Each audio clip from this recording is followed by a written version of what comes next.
Cancillería, ahora candidato a las elecciones parlamentarias por el Estado Zulia en representación del Partido Socialista Unido de Venezuela. Gracias por estar con nosotros hoy. Gracias a ustedes por invitarme, ¿no? Es muy oportuna su visita, sobre todo comprendiendo su experiencia en el manejo de relaciones diplomáticas y sobre todo para hacer un análisis de qué es lo que está sucediendo en la frontera. Ha habido imágenes que han conmocionado a la opinión pública, en la cual se muestran niños, mujeres que están abandonando la frontera colombo-venezolana y ha habido señalamientos incluso por parte de la Procuraduría General de Colombia, quienes afirman, voy a citar, que el gobierno adoptó una política de ataque sistemático contra Colombia. ¿Cuál es su opinión? Bueno, primero, gracias por la invitación. Yo debo comenzar diciendo que por mandato constitucional, quien tiene la direccionalidad de la política exterior en Venezuela es única y exclusivamente el presidente de la República, el presidente Nicolás Maduro, y por supuesto las vocerías autorizadas como la canciller Delcy Rodríguez y las personas que están asumiendo responsabilidades en la frontera.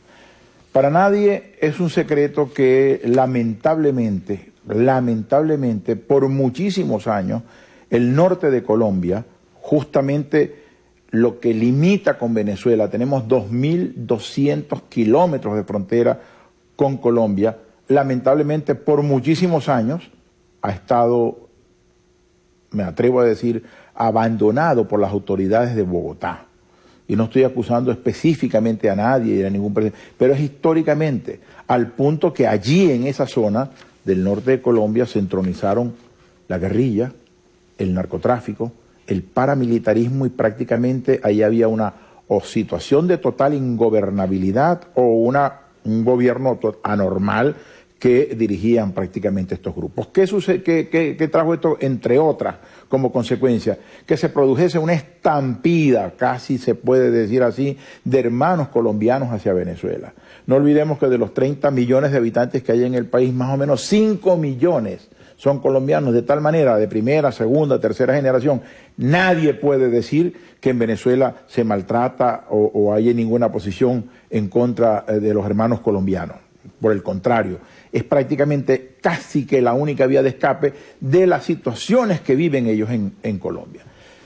Pero las cosas se han ido distorsionando por el camino y van llegando a situaciones extremas que son del conocimiento público, ¿no? La presencia de paramilitares en la frontera, entendiendo que los paramilitares cuando pasan la frontera no pasan por el puesto de aduana, ni pasan por un pasaporte que diga paramilitar, ni con un uniforme que diga paramilitar, pasan como cualquier persona y se van infiltrando en las comunidades y empiezan entonces a llevar adelante estas prácticas en contra de la población, tanto de los venezolanos como de sus propios conciudadanos colombianos que vinieron huyendo de ellos mismos.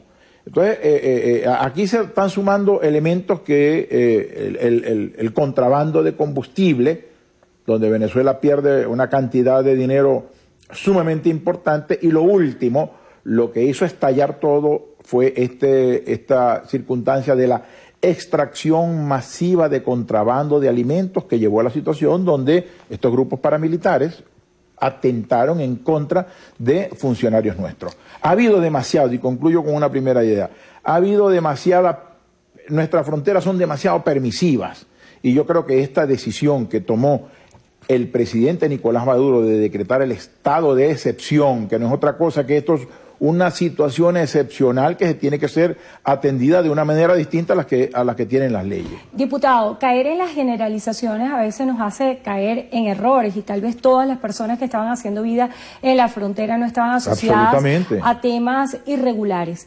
¿Cómo construir una política de inmigración más sana y cómo se debe manejar desde el punto de vista humanitario esta situación para que no sea contraproducente para el gobierno venezolano? Mira, allí hemos visto testimonios absolutamente de toda naturaleza. Acuérdate que con las redes y con los teléfonos celulares se pueden, por ejemplo, hemos visto algunas personas que algunas filmaciones de personas que se van a través de un río, que pasan, que posiblemente esos son casos que vinieron de manera irregular por caminos verdes y posiblemente por esos mismos caminos verdes se están regresando. No es que las autoridades venezolanas están ejerciendo absolutamente ningún tipo de maltrato. Se está planteando de que quien no tenga una permanencia legal en Venezuela, pues no puede permanecer, pero no se está atropellando. Y también estamos viendo cómo muchísimos ciudadanos colombianos dicen, sí, yo en algún caso, yo me vine, estoy en la frontera, me tengo que marchar, pero no he recibido absolutamente ningún tipo de maltrato. Esto es una situación que en este momento, digamos que estamos en la fase de la atención intensiva del problema y que progresivamente se irá aliviando. Pero lo que sí tenemos que hacer es definitivamente acabar con el paramilitarismo de la zona, acabar con las posibilidades de que el narcotráfico adquiera fuerza en Venezuela y, por supuesto, la extracción y el contrabando de alimentos y de combustible. Esa es la situación de los colombianos en la frontera. Sin embargo, esto ha tenido un efecto de eco entre todos los colombianos que hacen vida en Venezuela, tal vez sintiéndose un poco angustiados de cuál puede ser su situación. ¿Cuál es el mensaje que usted le da a los colombianos que viven en Venezuela? Bueno, primero, la inmensa mayoría, absolutamente la inmensa mayoría de los venezolanos, de los 5 millones y tantos que viven en Venezuela, no tienen absolutamente ningún problema. El problema son pues, los que están en situación irregular, principalmente en esta franja fronteriza. Y aquellos que están involucrados, lamentablemente, colombianos y unos cuantos venezolanos también, en el contrabando de extracción, en el contrabando de extracciones de combustible, pues saben que la autoridad venezolana se va a imponer. Lamentablemente la oposición venezolana, que es una oposición que cada día está más dispersa, ¿no? Es una oposición donde hay algunas figuras que pretenden tener un liderazgo, que yo los califico como de una especie de políticos de pasarela. Es decir, es básicamente un exhibicionismo comunicacional, pero que en el fondo no abordan la solución de los problemas. Lamentablemente en esos sectores pretenden sacar provecho político de una circunstancia donde todos los venezolanos están pidiendo que el gobierno nacional, los gobiernos regionales, los gobiernos municipales, le pongamos un parado firme a los problemas del contrabando de extracción que está afectando la distribución de alimentos en el país, que no es desabastecimiento. Hay suficientes alimentos, lo que pasa es que hay una distorsión en el comportamiento ciudadano que lamentablemente se produce contrabando, reventa, este tipo de cosas.